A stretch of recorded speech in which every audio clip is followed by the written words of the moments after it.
संविधान के अंदर अधिकार मिल गया, आरक्षण मिल गया, संवैधानिक प्रावधान मिल गए संविधान में, लेकिन इसको धरातल पे आज तक लागू नहीं किया गया। तो धरातल पे अधिकार लागू कौन करेगा? जो विधानसभा लोकसभा में बैठने वाले लोग, सांसद और विधायक, और वर्तमान में या भविष्य में जो भी तात्कालीन सरकार रही होगी बहुमत में, कैबिनेट का अधिकार है कि संविधान में जो प्रावधान है उसको धरातल पे लागू किया जाए, लेकिन आज तक नहीं किया। मैं इस पांडाल में जो विराजमान सभी साथियों से जानना चाहूंगा, हालांकि ये राजनीतिक मंच नहीं है, न ही हम राजनीतिक पे चर्चा करना चाहेंगे, लेकिन हमारी समस्या जो पैदा हुई वो कहीं न कहीं इन्हीं कारणों की वजह से हुई। आज तक किसी भी राजनीतिक पार्टी ने क्या विश्व अधिकार दिवस मनाया? विश्व अधिकार दिवस ये दिवस मनाया? संविधान के अंदर शेड्यूल 5 का प्रावधान है, अनुच्छेद 244(1) के तहत ट्राइबल्स को राइट्स दे रखे हैं। यहाँ पर कई प्रकार के आदिवासी की जमीन गैर आदिवासी सीधा नहीं खरीद सकता है, ये संविधान में प्रावधान है। क्या ये दूसरी पार्टी वालों ने बताया? इस इलाके के अंदर रिजर्वेशन का प्रावधान प्रायोरिटी आदिवासियों को दिया जाएगा, यह संविधान के अंदर 1950 में ही प्रावधान हो गया। क्या यह बात किसी ने बताई हमको? यह बात अलग है। कुछ लोग कहते हैं कि भैरव सिंह जी की सरकार आई और आज हमको हम यहां पर आरक्षण दिया ही, कहते हैं 1995 में। यह बात सही है कि 1995 से पहले हमारे इस इलाके के अंदर कोई भी समाज का सरपंच बन सकता था, एमएलए बन सकता था। और जब ये पैसा एक्ट के संबंध में आंदोलन चले और 1994-95 के आसपास राजस्थान के अंदर भैरव सिंह जी की सरकार थी, बीजेपी की सरकार थी, इसलिए बीजेपी वाले कभी खुश होकर ये कहते हैं कि आरक्षण हमने दिया। ये सच्चाई क्या है? सच्चाई ये है कि सुप्रीम कोर्ट के अंदर एक याचिका दायर की कि संविधान में 1995 से यह प्रावधान है कि शेड्यूल 5 और शेड्यूल 6 का जो क्षेत्र है वहां पर शासन और प्रशासन में 100% रिजर्वेशन ट्राइबल को मिलना चाहिए। इसके बावजूद भी आप शासन के अंदर, मतलब शासन में सरपंच, प्रधान, जिला प्रमुख, एमएलए, एमपी, ये शासन हो गया, और प्रशासन मतलब अपने सरकारी नौकरी। तो संविधान में प्रावधान था और उसको लेके सामाजिक सेवी, नॉर्थ ईस्ट का समाज सेवी था, उसने सुप्रीम कोर्ट में याचिका दायर की कि देश के अंदर संविधान के अनुरूप शेड्यूल 5 के प्रावधान लागू नहीं है। और सुप्रीम कोर्ट ने डंडा किया सभी सरकारों को। राजस्थान के अंदर उसमें भैरव सिंह जी की सरकार थी और कहा कि संविधान में प्रावधान है, आप लागू कहीं क्यों नहीं कर रहे हो? और उनको मजबूरन लागू करना पड़ा उस समय। इससे क्लियर ये होता है कि किसी पार्टी वाले ने आरक्षण नहीं दिया है। आरक्षण हमारे बाप दादा ने लड़ झगड़ के अंग्रेजों से, राजा रजवाड़ों से, मुगलों से संविधान के अंदर प्रावधान करवाया। 1875 का जो अधिनियम था उसमें यह शेड्यूल 5 का प्रावधान हुआ और 1950 के अंदर संविधान के अंदर एज इट इज इसको लिया गया। हमारा विषय यह था आज, हमारा विषय यह था कि हमारे लोगों को हमारे राइट्स बताए। अभी पूर्व वक्ताओं ने बताया, क्या बोला? पुलिस प्रशासन परेशान करता है, राजस्व वाले परेशान करता है। हम सभी को दोष नहीं दे सकते, हो सकता है कुछ % जो गलत मानसिकता से या गलत विचारधारा से प्रभावित लोग होते हैं, अधिकारी, वो जरूर हमारा शोषण करते होंगे, हर कोई नहीं करता है।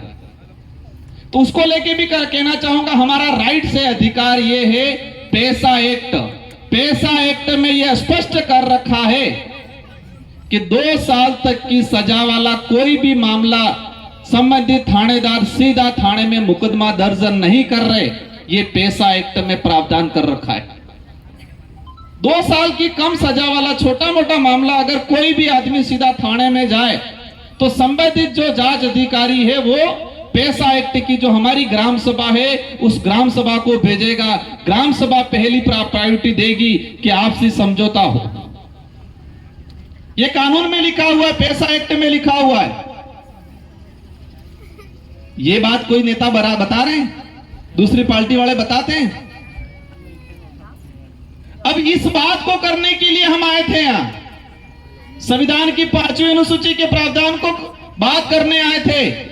सुप्रीम कोर्ट के कई जजमेंट आए हैं, उस जजमेंट में कहा है कि आदिवासी हजारों साल से इस पे शोषण हुआ है, तो आजाद भारत के अंदर संविधान में जो प्रावधान है आदिवासियों को मिलना चाहिए। ये सुप्रीम कोर्ट और हाई कोर्ट के कई जजमेंटों ने कहा है। हम ये बात करने आए थे, लेकिन बात को, इस मुद्दे को भटकाने के उद्देश्य से, ये पहली बार नहीं हो रहा है और हमें भी पता था ये चीजें आएगी, हमारे अड़चन, हमारा विरोध भी होगा, हमें गालियां भी देंगे, हमारे साथ धक्का मुक्की करने भी आएंगे भविष्य में, क्योंकि कुछ लोगों को मानसिक रूप से गुलाम बना रखा है। क्या कर रखा है? मानसिक रूप से गुलाम। हम अधिकार की बात करने आए, उन्होंने धर्म की बात को लाके रख दिया। लायक नहीं लाए यहां। क्या कहा? राजकुमार का विरोध करेंगे। राजकुमार 2 बार विधायक रहा, 84 की जनता ने मुझे बनाया और तीसरी बार आप सब ने रात दिन मेहनत करके मुझे सांसद बनाया। 2 बार विधायक रहते हुए विधानसभा में मैंने ये बात बोली है। ऐतिहासिक आधार पे ये स्पष्ट है कि आदिवासी समुदाय की परंपरा, धार्मिक व्यवस्था किसी भी धर्म से मेल नहीं खाती। संवैधानिक प्रावधानों से यह स्पष्ट है कि आदिवासी समुदाय धर्म पूर्वी है और कई सुप्रीम कोर्ट और जजमेंट के जो आए हैं उससे यह स्पष्ट है कि आदिवासी ना हिंदू है, ना ईसाई है, ना मुस्लिम है, ना बौद्ध है। और यही नहीं, कई लेखकों ने, कई बुद्धिजीवियों ने लिखा है और उस पर थोड़ी देर आएंगे अपन। मैं एक चिट्ठा निकाल के लाया, जब उन्होंने विरोध करना शुरू किया, धर्म को लेके ले आए, हम अधिकार की बात करने आए थे, ये धर्म पे आ गए। धर्म हमारा विषय नहीं है, नहीं हम धर्म पे जाना चाहेंगे, लेकिन ये बात जरूर कहेंगे कि हम गोविंद गुरु महाराज, मावजी महाराज, मामा बालेश्वर, उनको मानेंगे, किराएदारों वालों को नहीं मानेंगे। आज मेरा विरोध कर रहे हैं ये। मैं किस जगह से आता हूं? मैं 84 से आता हूं और गोविंद गुरु महाराज को पहला शरण हमारे परिवार के लोगों ने दिया था। कलजी बेमा ने नाम सुना होगा आप लोगों ने, कलजी बेमा। और हमारी रोग गोत्र के, हमारे परिवार के, हमारा खून था वो। गोविंद गुरु महाराज ने पहली शुरुआत भक्ति की बात करें आदिवासी समाज में बासिया धाम से शुरू किया, बासिया से। और वो हमारे परिवार कलजी बेमा, जो पुराने बुजुर्गों हम वो जानते होंगे, और कलजी बेमा के घर से वो रोग हमारे गोत्र के, हमारे परिवार के लोगों से, वहां से हमारी भक्ति शुरू हुई है। और हमको सिखाएंगे ये भक्ति क्या है। हम कलम जो चढ़ा रखा है उस कलम का विरोध करने आए, और यहां करने का विषय ही नहीं था। ये देश का संविधान ये कहता है कि कोई भी व्यक्ति अपनी इच्छा के अनुसार किसी भी धर्म को स्वीकार कर सकता है, देश का संविधान कह रहा है।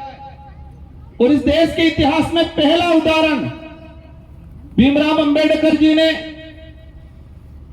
1936 के अंदर महाराष्ट्र में एक सभा में कहा कि मैं अज्ञानता वंश हिंदू धर्म में पैदा हुआ, लेकिन मैं मरूंगा नहीं, ये मेरे बस में है। ये बात बोली भीमराव अंबेडकर जी ने। और 1956 में देश की आजादी में, आजादी के बाद का एक सुनहरा इतिहास है कि नागपुर के अंदर 14 नवंबर 1956 में 3 से 4 लाख लोगों के साथ भीमराव अंबेडकर जी ने बौद्ध धर्म अपनाया। ये इतिहास किसी भी पाठ्यक्रम में नहीं पढ़ाया जाता है। हम किसी भी धर्म का विरोध नहीं करेंगे, लेकिन जो सच्चाई है उस सच्चाई को हमारे समाज आने वाली पीढ़ी को देना हमारा कर्तव्य है। और हमें यही पता है कि जब हम सच्चाई की बात करेंगे, अधिकारों की बात करेंगे, तो जो मानसिक रूप से गुलाम लोग हैं वो हमारे रोड़ा अटकाएंगे, ये भी पता है हमें। काशीराम जी ने कहा था कि इस देश के अंदर हजारों साल से जातिवादी मानसिकता से शोषण करने वाले लोग मेरा विरोध करेंगे, तब तक मैं सही दिशा में चल रहा हूं। जो मीडिया जातिवादी मानसिकता से प्रभावित मीडिया होगी, जब तक वो मीडिया और वो लोग मेरा विरोध करेंगे तब तक मैं सही दिशा में हूं, ये काशीराम जी ने कहा था। और जिस दिन उन लोगों ने और जातिवादी मानसिकता वाली मीडिया ने मेरी तारीफ शुरू कर दी तो समझ लो मैं गलत दिशा में जा रहा हूं, ये काशीराम जी कहते थे। तो आज भी यही मेरा विरोध करते हैं तो मुझे खुशी होती है, मुझे दुख नहीं होता है, क्योंकि हम सही दिशा में चल रहे हैं। हम सही दिशा में चल रहे हैं, हम वास्तविक गोविंद गुरु महाराज मामा बालेश्वर की भक्ति का अनुसरण कर रहे हैं, यह हमें लगता है। और ये बात भी समझ लेना, जो विरोध करने वाले हैं उन्होंने हमारी तारीफ करना शुरू कर दिया, समझ लेना हम गलत दिशा में जा रहे हैं। हुआ था कि नहीं हुआ था? भाजपा के प्रदेश प्रभारी आए, उन्होंने कहा राजकुमार रोध बहुत अच्छा आदमी है। कहा कि नहीं कहा? राजकुमार रोध बहुत अच्छा आदमी है, युवा है। उन्होंने सच्चाई कहा, यह कहा कि जो आज तक नहीं आदिवासी इलाके के अधिकारों की बात नहीं की, वो बीएपी पार्टी और राजकुमार रोध कर रहा है, ये भाजपा के प्रदेश प्रभारी जी ने कहा। मेरे को लगा मैं कहीं गलत दिशा में तो नहीं जा रहा हूं, ये समझ लेना। मैंने कहा हो सकता है हम गलत दिशा में जा रहे और वो तारीफ तो नहीं कर रहे, वो गुप्त बात है, उस बात को नहीं बताऊंगा। और हमने कह दिया हम सही रास्ते चलेंगे, और वापस जाते वक्त बोल के राजकुमार बहुत खराब है। तब मेरे को तसल्ली हुई। उन्होंने तारीफ की तो मुझे तकलीफ हुई, उन्होंने वापस जाते वक्त कहा राजकुमार खराब है तो मुझे अच्छा लगा, क्योंकि हम सही दिशा में जा रहे हैं। ये बात ध्यान रखना, ये लड़ाई नेता बनने की नहीं है, ये लड़ाई सिर्फ नाम कमाने की नहीं है, ये लड़ाई वास्तविकता को आगे ले जाने की, हमारे अधिकारों को लड़ने की, संविधान को धरातल पर लाने की आबा वाली पीढ़ी ने सुनहरा अवसर आलवानी लड़ाई है। गोविंद गुरु महाराज कही कहता उसने निस करो, निस ने ओस करो, ये हमारी भक्ति है। मैं कई उदाहरण लेके आया हूं, समय काफी हो गया है। एनसीईआरटी, इस देश के अंदर पाठ्यक्रम चलता है, उसका पाठ्यक्रम तैयार करता है एनसीईआरटी। और एनसीईआरटी के किताब थी 12वीं क्लास में सामाजिक विज्ञान की। इस किताब में यह पढ़ाया जाता था, क्योंकि ये बात इसलिए बता रहा हूं मैं आज कि भाजपा के लोगों ने, इन लोगों ने बिरसा मुंडा युवा शक्ति के नाम से ये कार्यक्रम कर रहे, नहीं कर रहे, बिरसा मुंडा जी के नाम से। तो बिरसा मुंडा जी का उपदेश था 12वीं क्लास सामाजिक विज्ञान की किताब में, इनके पाठ्यक्रम में सम्मिलित किया गया था कि आदिवासी समुदाय की अपनी भक्ति परंपरा अन्य धर्मों से अलग है। आदिवासी समुदाय की भक्ति परंपरा, रीति रिवाज ना हिंदू से मेल खाते हैं, ना ईसाई से मेल खाते हैं, ये बिरसा मुंडा ने कहा था। जिस बिरसा मुंडा जी को आगे करके ये लोग घूम रहे हैं। लेकिन उन्होंने क्या किया, 2024 के अंदर वो पाठ्यक्रम पहले से चला आ रहा था, और 2024 के अंदर उस पाठ्यक्रम को बदल के क्या लिखा, बिरसा मुंडा जी हिंदू धर्म की पालना करने के लेके के गए, ये लिखा।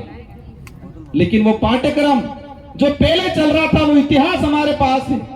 हम हिंदू धर्म का भी विरोध नहीं कर रहे हैं, लेकिन ये सच्चाई है कि आदिवासी न हिंदू है न ईसाई है, ये तो बोलेंगे हम। बिरसा मुंडा जी को आगे किया, और बिरसा मुंडा जल जंगल जमीन को लिए लड़ते थे, और बिरसा मुंडा जी को आगे करके ये लोग हमारी जल जंगल जमीन हड़पने का काम कर रहे हैं। बिरसा मुंडा प्रकृति पूजक थे, जोहार उनका उद्बोधन था, और बिरसा मुंडा जी को आगे करके जोहार का विरोध कर रहे हैं आज ये लोग। हमारी लड़ाई अस्तित्व को बचाने की है, उनकी लड़ाई सत्ता पाने की है। क्या पाने की है? सत्ता पाने की। उनको समाज को गुमराह करके, क्योंकि युवा पीढ़ी तो समझदार हो गई। सुना है यहाँ कार्यक्रम हुआ उस दिन, हमारे बेचारे बड़े बुजुर्ग हमारे भगत को बहुत डांटा ही कह रहे हैं, तुम तो यहाँ भक्ति कर रहे आ रहे हो, तुम्हारे छोरे तो वहां जा रहे हैं करके। सही बात है महाराज, उस दिन बहुत डांटा ही कह रहे हैं कि तुम यहां भक्ति करने आ रहे हो, तुम्हारे छोरे तो वहां जा रहे हैं। हमने बच्चों को क्यों पढ़ाया? हर माँ बाप ये कहता है कि मार सोरो बड़ी गणी ने जागरूक था એટલે ભણાવવા કાપડે। तो हमारे बच्चों को पढ़ाया इसलिए कि हमारा बच्चा पढ़ लिख के जागरूक होगा, अपने अधिकार को समझेगा, इसलिए पढ़ाया आपने। अब बच्चा पढ़ लिख के जागरूक हुआ, उसके अधिकार को समझने लग गया, अपने इतिहास को समझने लग गया, और बच्चा उनकी तरफ जाएगा। बच्चा तो अपने काम की ओर ही जाएगा, जो सही लगा उस पे जाएगा। पसे कहेंगे सुरो बगड़ी की कहीं किम कहीं। बातें अनेक हैं, उनकी जो बात थी उसी बात को मैं दोहराना चाहूंगा। आज भाजपा के पूर्व केंद्रीय मंत्री थे, उन्होंने कहा आदिवासियों की धार्मिक मान्यता प्रकृति पूजा पर आधारित है, जो किसी भी अन्य संगठित धर्म से मेल नहीं खाती है। कई लोगों ने कहा, उड़ीसा के पूर्व मुख्यमंत्री बिजू पटनायक, उन्होंने कहा आदिवासियों की धार्मिक और सांस्कृतिक मान्यता स्वतंत्र है, अन्य किसी भी संगठित धर्म से में समाहित नहीं होती है। और झारखंड के अंदर 2020-21 में मीडिया के साथी विशेष ध्यान दे, झारखंड विधानसभा के अंदर 2020 में एक प्रस्ताव पास किया गया विधानसभा के अंदर कि आदिवासी समुदाय धर्म पूर्वी है और आदिवासी समुदाय न हिंदू है न ईसाई है। ये झारखंड विधानसभा से प्रस्ताव पास करके आदिवासियों का अलग धर्म कॉलम के लिए डिमांड भेजा दिल्ली केंद्र सरकार को। झारखंड विधानसभा में जेजेएम की सरकार थी, लेकिन विपक्ष में कौन था? विपक्ष में भाजपा के लोग थे। प्रतिपक्ष नेता, भाजपा का प्रतिपक्ष झारखंड का नेता कहता है कि आदिवासी हिंदू नहीं है, लेकिन हमारे यहाँ के कुछ नेता कहते हैं, क्या कहते हैं ये? हम कुएं में रहने वाले मेंढक नहीं हैं, हम समुद्र में तैरने वाले मगरमच्छ बन गए हैं। इसलिए पूरे देश की खबर रखेंगे कि किस देश में तुम क्या कर रहे हो, देश के किस कोने में। झारखंड में हमारे आदिवासी भाइयों का मैं चैलेंज करता हूं। आप झारखंड के अंदर पूर्व मुख्यमंत्री है अर्जुन मुंडा जी, उन्होंने कहा है कि आदिवासी धर्म व्यवस्था में नहीं आता है। फिर दोबारा कह रहा हूं, धर्म हमारा विषय नहीं है, जिसको जो मानना है वो माने, लेकिन हम ये कहेंगे कि आदिवासी समुदाय धर्म पूर्वी है। किसी की इच्छा हो गई, हमारे कुछ प्रोफेसर है बेचारे, दया आती है इन पे। 2018 में हमारी पार्टी से चुनाव लड़े, कुछ नेताओं के गुंडों ने उनको बहुत ठोका, उनके हाथ पैर तोड़ दिए, उनकी अंगुलियां तोड़ दी। आज भी अंगुली टेढ़ी है, देखना। हाँ, और मुझे लगता है उसी दिन पे दिमाग पे भी चोट आई है उनके, ऐसा लग रहा है। एक हमारे प्रोफेसर थे, 2023 में गढ़ी से विधानसभा चुनाव लड़े, चुनाव हार के बाहर निकले, एक नेता के परिवार वालों ने रगड़ रगड़ के धोया रोड पे। सही बात है क्या?